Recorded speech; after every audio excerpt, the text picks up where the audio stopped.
Sir ఇప్పుడు మా TDP సోదరుడు ఏదో పెద్ద గొప్పగా చేసినట్టు ఏదో శైతాన్ని పరిపాలన చేసి ఈ రోజు శైతాన్ని పరిపాలన చేస్తున్నది ఎవరంటే చంద్రబాబు నాయుడు గారు.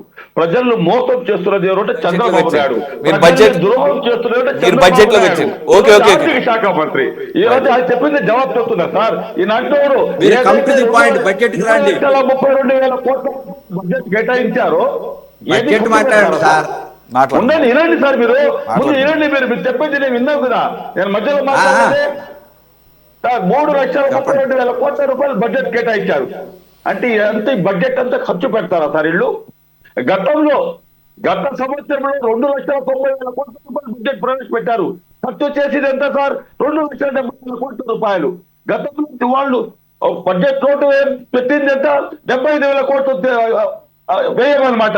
చేసిన అప్పైతే 1,00,000 కోట్ల రూపాయలు. గతంలో ఆదాయం వస్తుంది ఎంత చెప్పారు? 1,09,000 కోట్ల రూపాయలు అని చెప్పారు. వచ్చింది ఎంత సార్? 98,000 కోట్ల రూపాయలు. అంటే అక్కడే 11,000 కోట్ల రూపాయలు తగ్గిపోయాయి. వచ్చే ఆదాయంలోనే సార్ ఈ రోజు మీరు మసిమూసి మారడికాయ చేసి రాష్ట్ర ప్రజలను నమ్మక ద్రోహం చేస్తున్నారు. చంద్రబాబు నాయుడు, ఆర్థిక శాఖ మంత్రి వర్యులు పవన్ కళ్యాణ్ గారు, నారా లోకేష్ గారు దేంట్లో మీరు ఇది చేయలేదు. గత బడ్జెట్ లో, ఎందుకంటే అక్కడ విశ్లేషకులు పెద్దలందరూ ఉన్నారు బడ్జెట్ విషయాలు, వాళ్ళందరికీ బాగా తెలుసు. గతంలో రైతుల సంక్షేమం కోసం 5,000 కోట్ల రూపాయలు ఖర్చు కేటాయించారు. ఒక్క రూపాయి అయినా దాంట్లో ఖర్చు చేశారా? మీరు అంటున్నారు ఏదో గొప్పలు పోయినా మేము సూపర్ 6 అది అమలు చేశామని. 20 లక్షల మంది విద్యార్థులు ఆంధ్రప్రదేశ్ లో ఉంటే ప్రతి ఒక్కరికి నిరుద్యోగ వృత్తి కింద 3,000 ఇస్తామన్నారు. మొదటి సంవత్సరం 0, రెండో సంవత్సరం 0, మూడో సంవత్సరం 0. తర్వాత దారిణ్యమై ప్రతి ఒక్కరికి నిమ్మ రామగారు గారు నీకు 15,000 మొదటి సంవత్సరం 0, రెండో సంవత్సరం 0, మూడో సంవత్సరం 0. ఏంది సార్ మళ్ళీ మాట్లాడతారు మీరు అంటున్నారు ఈ బీసీల వెల్ఫేర్ స్కీమ్ కింద ఇచ్చిన మొయినుద్దీన్ గారు మరి 0,0,0,0 అనకండి. ఇచ్చారు.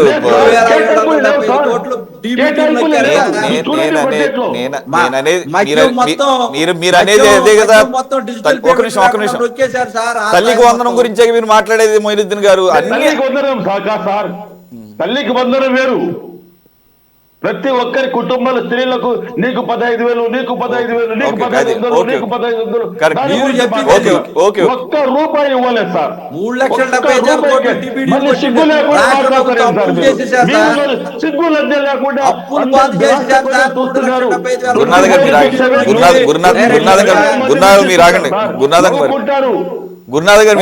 సార్. మీరు చెప్పింది కరెక్టే మొయినుద్దీన్ గారు మీరు చెప్పింది కరెక్టే.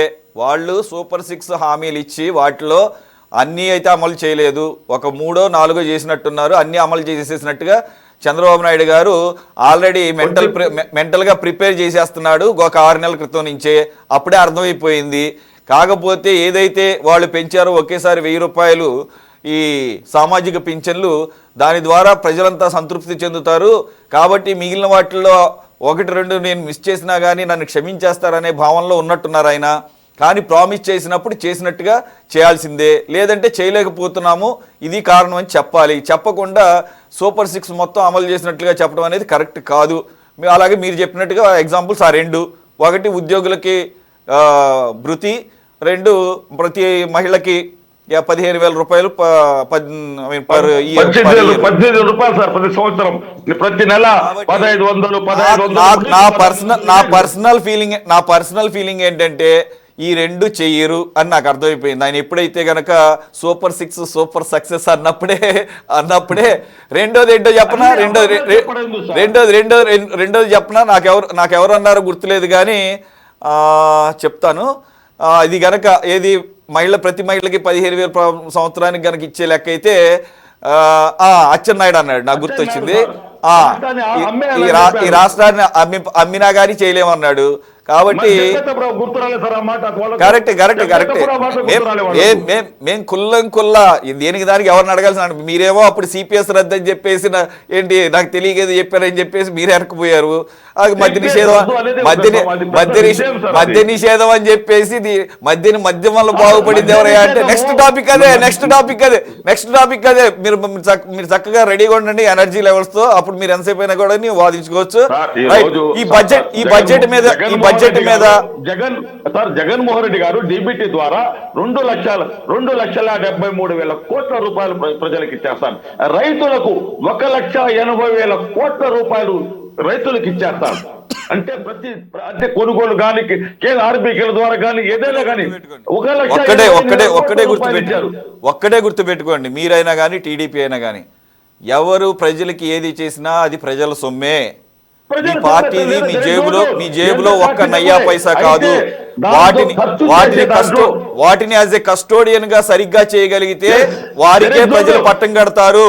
అది గత ప్రభుత్వంలో జరగలేదని భావించారు కాబట్టి ప్రజల సొమ్ము ప్రజలకు ఇస్తూనే వేరే రకంగా ప్రజల సొమ్ముని పక్కదారి పట్టించారని ప్రజలు భావించారు కాబట్టి ఆ రకమైన తీర్పు ఇచ్చారు. ఇప్పుడు ఈ కూటమి ప్రభుత్వంలో కూడా ఈ రకమైనటువంటి వ్యవహారం చేస్తే ఇటువంటి జడ్జిమెంట్ వస్తుంది కాబట్టి అది దృష్టిలో పెట్టుకొని ఎవరైనా పనిచేయాలి అంతే. మళ్ళీ అగైన్ టైం అండ్ అగైన్ చెప్తున్నాము, మీరు ఇచ్చే ప్రతి రూపాయి మా రూపాయే. మీరేదో డాబు సరిగా మీరు ఎన్ని చెప్పినా కానీ కుదరదు. ఆ ఖజానాలో ఉన్న ప్రతి రూపాయి మాది, మీ పార్టీలది కాదు, మీ సొంత జేబుల్లోంచి తీసినవి కాదు. రైట్, నెక్స్ట్ టాపిక్ వెళదాం. ఒక్క మాట సార్, వీళ్ళు 2,73,000 కోట్ల రూపాయలు ప్రజలకు డైరెక్ట్ గా ఎవరు మధ్యవర్తులు లేరు ఇచ్చారా? ఆర్బీకేల ద్వారా కానీ రైతులకు వాళ్లకు ప్రతి ఒక్క దాంట్లో 1,80,000 కోట్ల రూపాయలు డైరెక్ట్ 4,28,000 వీళ్ళు ఏమి ఇవ్వకుండానే 3,03,00,000 అప్పు తెచ్చి అసలు ఏమి ఇవ్వలేదు అనకండి. ఇవ్వని వాటిని ప్రశ్నించాము, ఇచ్చిన వాటిని ఇచ్చినట్టుగా అంగీకరిద్దాము. వాటిని ఇంకా మెరుగ్గా ఇవ్వాల్సిన అవసరం కూడా ఉంటుంది. వాటిలో కూడా లోటుపాట్లు ఉన్నాయి. వాటిలో కూడా లోటుపాట్లు. రైట్ గతంలో లాస్ట్ ఇయర్ 6,000 కోట్లు రూపాయి ఖర్చు చేయలేదు వీళ్ళు, ఒక్క రూపాయి.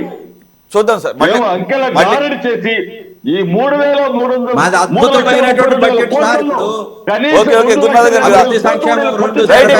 ఈ బడ్జెట్ గురించి ఆర్థిక వ్యవహారం ఇక వీటి గురించి ఇంతకన్నా మాట్లాడటం ఈ రోజు తెలియదు కాదు. ఇది 2-3 రోజుల్లో ఇంకా క్లారిటీ వస్తుంది దానికన్నా.